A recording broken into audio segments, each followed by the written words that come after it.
Good morning प्रिय विद्यार्थियों।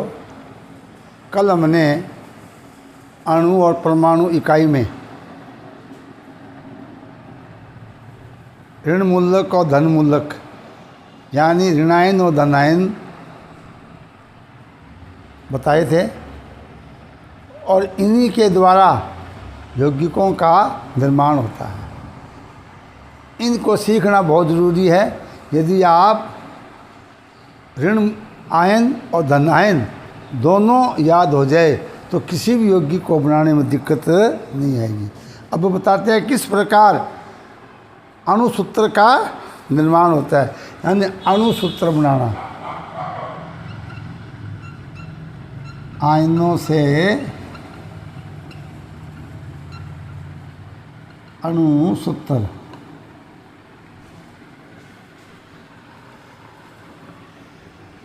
तो इसमें कुछ बातें हैं कि सबसे पहले हम लेते हैं धनायन। धनायन को पहले लिखते हैं, उसके बाद में लिखते हैं ऋणायन। धनायन पहले और ऋणायन बाद में। नंबर 2, धनायन का आवेश ऊपर और ऋणायन का आवेश उसके ऊपर।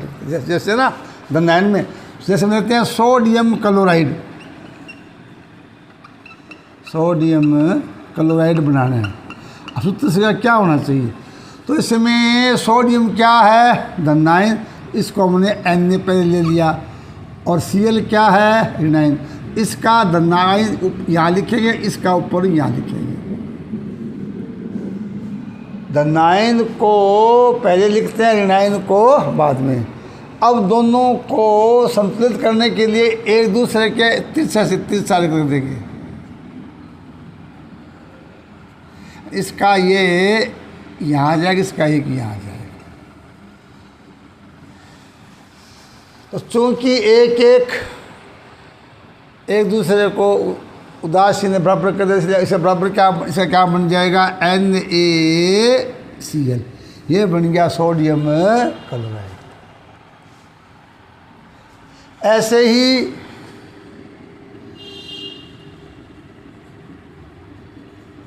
Potassium sulphate. अब आपको धन आयन भी पता है और ऋणायन भी पता है। पोटेशियम का क्या होता है? K+ होता है। सल्फेट का क्या होता है? SO4 -2।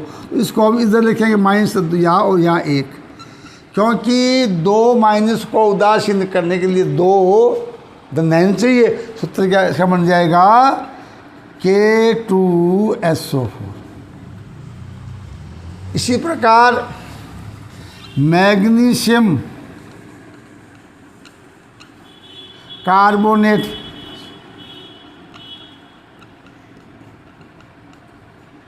मैग्नीशियम, तो मैग्नीशियम क्या हो जाएगा? Mg+2। कार्बोनेट आपको पता है CO3 -2। तो ये 2 इधर और ये 2 इधर। 2 क्या हो जाएंगे? 2 धनायन 2 ऋणायन को उदासीन कर देते हैं। क्या बन जाएगा? MgCO3, magnesium carbonate. तो किसी भी यौगिक को हम आयनों से लिख सकते हैं। हाँ, यहाँ ये जो 2 परमाणु से मूलक बना हुआ है, इसके अगर अंतर असंख्य उसके जब जो ट्वाइस या थ्राइस आएगा वो पूरे के पूरे का आएगा। जैसे देखिए अमोनियम सल्फेट। अमोनियम सल्फेट, तो अमोनियम का क्या होता है? NH4+। सल्फेट होता है SO4 -2। SO4 -2। अब इसमें यहाँ 2 और यहाँ पर 1, ये बन जाएगा NH4 का होल ट्वाइस, यानी 2 इसका पूरे का बन जाएगा। पूरा समूह है अमोनियम सल्फेट। ऐसे ही फेरिक फास्फेट। अब जानते हो फेरिक में Fe+3, फॉस्फेट में PO4 -3, तीन तीन एक दूसरे को उदासीन कर देंगे। क्या बन गया? FePO4। यानी हम किसी भी यौगिक का सूत्र लिख सकते हैं। परीक्षा में पूछेंगे आपको निम्न यौगिकों के सूत्र लिखिए, तो आप आराम से लिख सकते हैं, बशर्ते कि आपको धनायन और ऋणायन याद है तो किसी भी यौगिक का आप सूत्र लिख सकते हैं। इसमें ध्यान क्या देना है? पहले धनायन को लिखना है, इसके उसके आवेश को लगा देंगे, उसके बाद ऋणायन लिखना है, उसका आवेश लगा देंगे। अगर आवेश बराबर है सीधे बन जाएगा, यौगिक बन जाएगा। अंतर है 2 3 है, तिरछा कर देंगे, एक का हो जाएगा ट्वाइस, एक का हो जाएगा थ्राइस। इस प्रकार यौगिकों के निर्माण होते हैं और ये सीखना बहुत ही आवश्यक है। इसके बाद में अंतिम टॉपिक इस इकाई में है परमाणु द्रव्यमान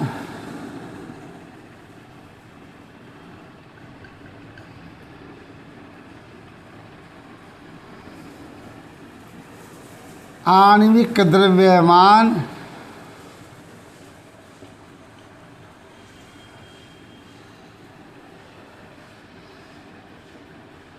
आणविक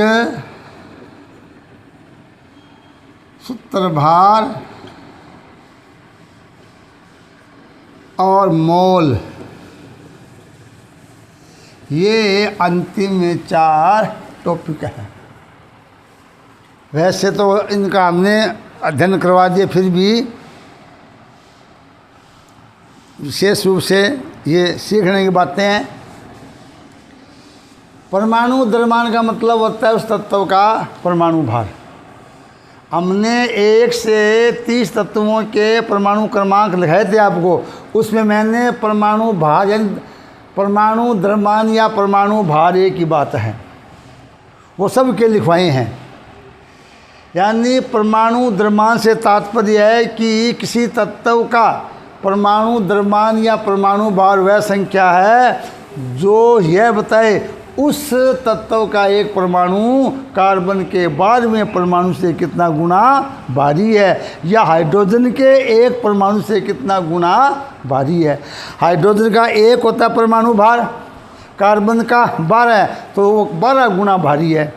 ऑक्सीजन का 16 है तो वो 16 गुना भारी है। मैंने आपको ये परमाणु द्रव्यमान सब के लिख दिए हैं, पीछे मैंने लिखवा दिए। फिर भी H का क्या होता है? H बराबर 1, C बराबर 12, N बराबर 14, O बराबर 16,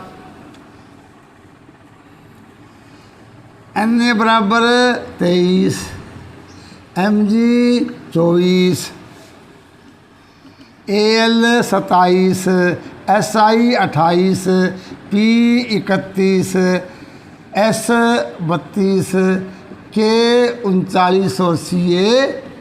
ये सारे मैंने आपको परमाणु क्रमांक परमाणु द्रव्यमान या परमाणु भार पूर्व में आपको बता दिए गए हैं। इसके बाद में आणविक द्रव्यमान यानी यह है पदार्थ के लिए, अणुओं के लिए किसी पदार्थ का अणुभार या पदार्थ का आणविक द्रव्यमान वह भार है, वह संख्या है जो यह बताए कि उस पदार्थ का एक अणु कार्बन के बाद में परमाणु से कितना गुना भारी है, या एक अणु हाइड्रोजन के एक परमाणु से कितना गुना भारी है। ऑक्सीजन अणु का अणुभार 32 है तो ऑक्सीजन का अणु हाइड्रोजन से 32 गुना भारी है। ये मैंने आपको बता दिए हैं।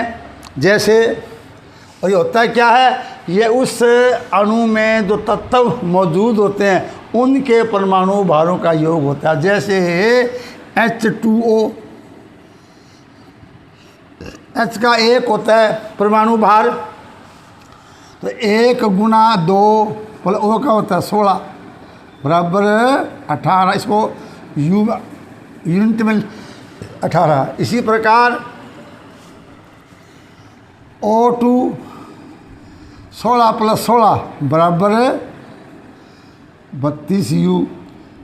CO2 बराबर 12 + थोड़ा 32 बराबर 40 U।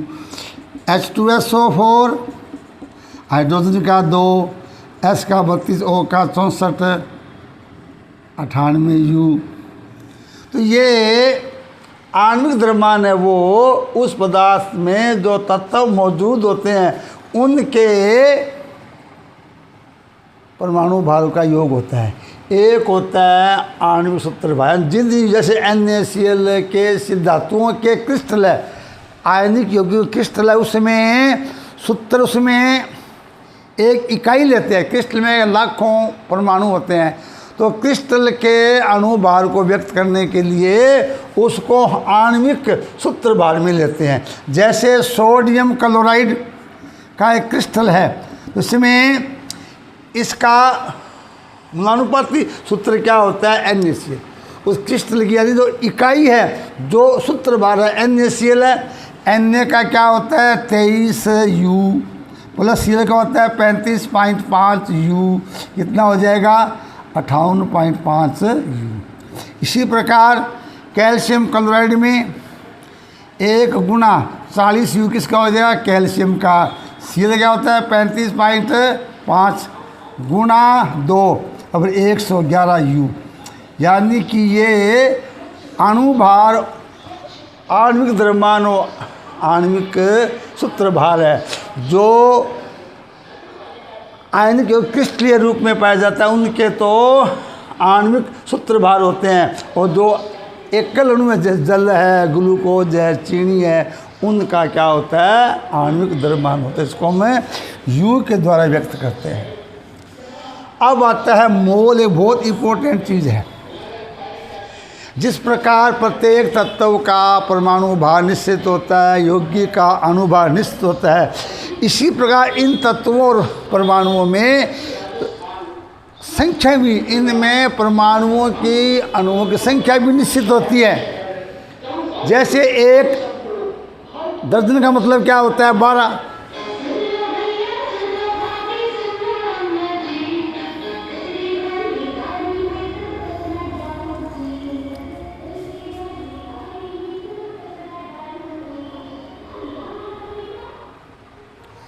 मोल यानी कि जिस प्रकार प्रत्येक जो रासायनिक क्रिया में क्या होता है, परमाणुओं का परमाणु भार उत्पाद और अभिकारक में बराबर हो जाता है, कोई द्रव्यमान में अंतर नहीं आता है, लेकिन उनके अंदर परमाणुओं और अणुओं की एक संख्या निश्चित होती है, जो कि इतनी ज़्यादा होती है उसको याद करना रखना संभव नहीं है। उसे एक मान दिया गया है। जैसे 1 दर्जन को 12 कहते हैं, 70 को 100 कहते हैं।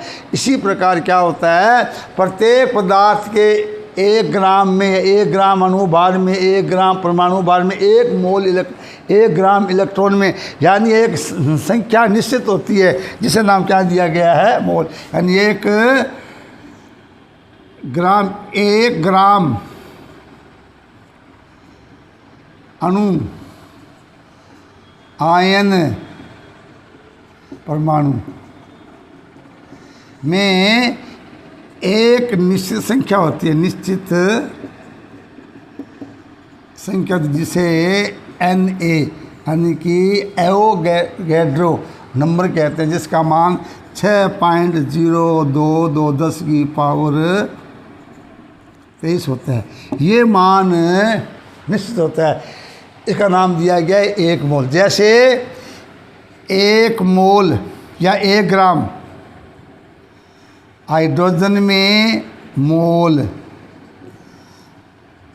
32 ग्राम ऑक्सीजन, 14 ग्राम नाइट्रोजन, 44 ग्राम CO2, यानी इनके जो मूल ग्राम अणुभार है उनमें ये एवोगैड्रो नंबर क्या होता है, निश्चित होता है, जिसका मान क्या होता है, ये होता है। कोई भी आ जाए, 1 मोल इलेक्ट्रॉन, 1 मोल प्रोटॉन, कुछ भी हो, उसके ग्राम अणुभार में एवोगैड्रो नंबर क्या होता है, निश्चित होता है। इसी क्या बोलते हैं 1 मोल, या इसको हम 1 मोल कहते हैं। और इस पर कुछ आपके बुक में न्यूमेरिकल भी दिए हुए हैं। कैसे कि मोल बराबर होता है प्रेक्षित मान, प्रेक्षित द्रव्यमान, प्रेक्षित द्रव्यमान बटे मोलर द्रव्यमान, मोलर द्रव्यमान, यानी समोल m बटे n बराबर समोल m बटे कैपिटल M। ये चीज़ ध्यान देने की है। इसमें आपको सवाल भी आता है, जैसे 28 ग्राम नाइट्रोजन में मोल संख्या ज्ञात करो। प्रश्न है 28 ग्राम नाइट्रोजन में मोल। आप जानते हैं n का अनुपात क्या होता है 28, यानी कि n का स्मॉल m क्या हो जाएगा 28, क्योंकि प्रेक्षित मान है, और कैपिटल M क्या होता है 14। तो n बराबर क्या आ जाएगा 28 बटे 14 बराबर 2 मोल। क्या आ जाएगा 2 मोल आ जाएगा। इसी प्रकार कणों की संख्या दी होती है, उसमें भी मोल का मान हम क्या लिखेंगे, उसके लिए भी जैसे n बराबर n बटे n0। यहाँ n क्या है प्रेक्षित कणों की संख्या, कण संख्या होती है, और ये NO क्या होती है 6.02 10 की पावर 23। जैसे n का मान दिया हुआ है 12.044 10 की पावर 23, तो स्मॉल n क्या आ जाएगा 12.044 10 की पावर 23 बटे 6.02 10 की पावर 23 बराबर क्या आ जाएगा 2। यानी कि मोल के मान आपको ज्ञात करने होते हैं। तो आपको ये दिए होंगे बुक में, लास्ट में न्यूमेरिकल दिए हुए हैं, तो इसमें वो सब दिए हुए हैं क्या कि उसमें कणों की संख्या दी हुई है, उसमें एवोगैड्रो का भाग दे देंगे। तो इसमें मोल के आधार पर भी कुछ 3-4 न्यूमेरिकल दिए हुए हैं, वो किताब में देखकर आप कर लेंगे। वैसे हमने आपको नोट्स में भी बना के दे देंगे। तो ये थी आपकी इकाई 3 अणु और परमाणु। इसमें ध्यान क्या देना है, एक तो डाल्टन का परमाणु सिद्धांत है, स्थिर अनुपात और द्रव्य की अविनाशता का नियम दिया हुआ है। उसके बाद में तत्वों के प्रतीक, आयन धनायन और ऋणायन, आयनों से सूत्र बनाना। उसके बाद में परमाणु द्रव्यमान, आणविक द्रव्यमान, आणविक सूत्र द्रव्यमान और मोल, ये इकाई थी। इसके बाद में हम चौथी इकाई शुरू करेंगे। आज का टॉपिक यही ख़त्म होता है। आप किताब ले लेना, उसमें बहुत से क्वेश्चन दिए हुए हैं, वही करने का प्रयास करना। जब स्कूल लग जाएगा उस समय कोई समस्या आएगी तो हल करवा देंगे। Thank you.